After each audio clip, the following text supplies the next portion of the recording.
Money can't buy happiness. That's a well-known saying about the almighty dollar. We hear this all the time, but most people don't truly believe it. I honestly think it's just something most people repeat to cope with not being rich. If you look at the history of rich, famous, unhappy people, you can deduce that the old saying money can't buy you happiness is actually true.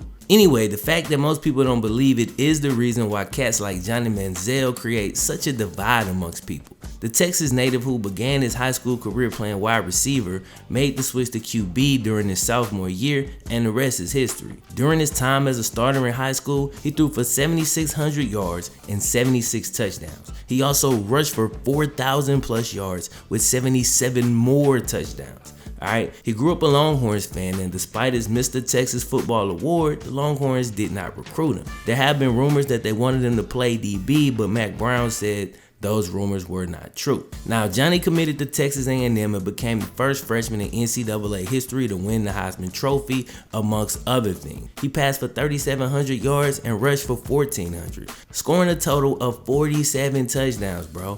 Now, Johnny Football Mania swept the nation. And like most people who reach those levels of popularity, many people love it and a whole lot of people hate it. A lot of cats didn't like his brash, cocky attitude. So when he got popped for signing autographs for money, the scrutiny heightened even more. How did this affect Johnny's play on the field? Well, he went from 47 touchdowns the year before to a measly 46. So he's drafted in the first round, goes to the Browns, and has some moments of brilliance and some moments where he didn't show up to the game. He had began to develop and show flashes, but his injuries, party lifestyle, and lack of stability of the franchise that he played for all contributed, I think, to leading Johnny straight out of the league. Now, if you was paying attention to this man's behavior, it was clear that he had some issues. Anytime a cat is constantly partying, he's trying to fill a hole.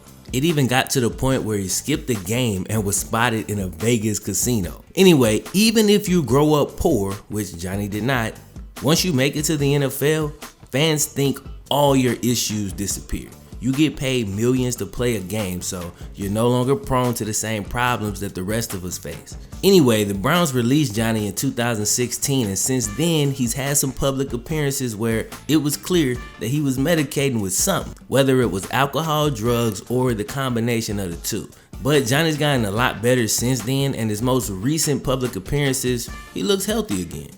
And when I sat down and watched his Good Morning America interview, I felt like he was being genuine. He's been diagnosed with bipolar disorder, which I've seen some people say is BS, and I'm like, how would you know? It's clear that he suffered with depression, and I'm not a doctor, but I got Google, and I can see right here that there's multiple different types of bipolar disorder. Johnny's behavior does line up with some of this stuff, and regardless of what you call it, he's definitely had some mental health issues going on. I mean, what will make a person throw their career away just to drink and party? I mean, that's crazy. Anyway, regardless to how you feel about that, the important thing is that Johnny's realized that he's got some mental issues and he's trying to manage them. He's taking medication and just being conscious of not putting himself in situations where he could slip back into those issues. How sustainable is that? I don't know. Will an NFL team want to commit to something like that, including the past issues? I have no idea. The good news is that Johnny's only 25 years old, man, so he's still got plenty of football left in him if he can physically do it and if he's mentally okay. Speaking of that, the CFL recently put Johnny through a series of physical and medical tests. They made him meet with the CFL commissioner.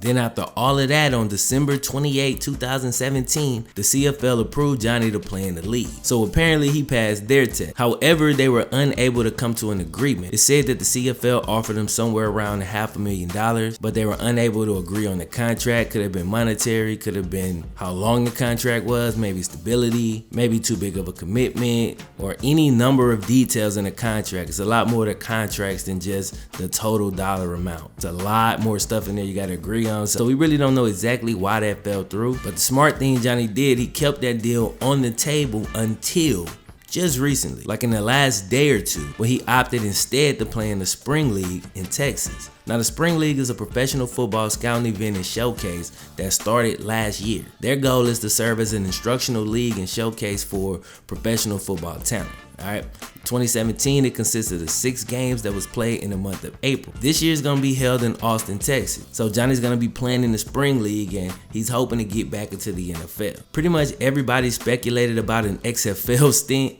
but with that, we'll just have to wait and see what happens. Y'all let me know in the comment section what you think about Johnny's comeback season. You think he's going to make it back to the league? Do you think he won't make it back to the NFL, XFL, gets back to the league, does well, get back to the league, doesn't? Man, just let me know what y'all think about the situation. I thought it was extremely interesting, which is why I made a video on it. If you're brand new here, bro, don't forget to like the video, share the video, and subscribe and enable your notifications. My name is FlemLo Raps. I'ma holla at y'all next time.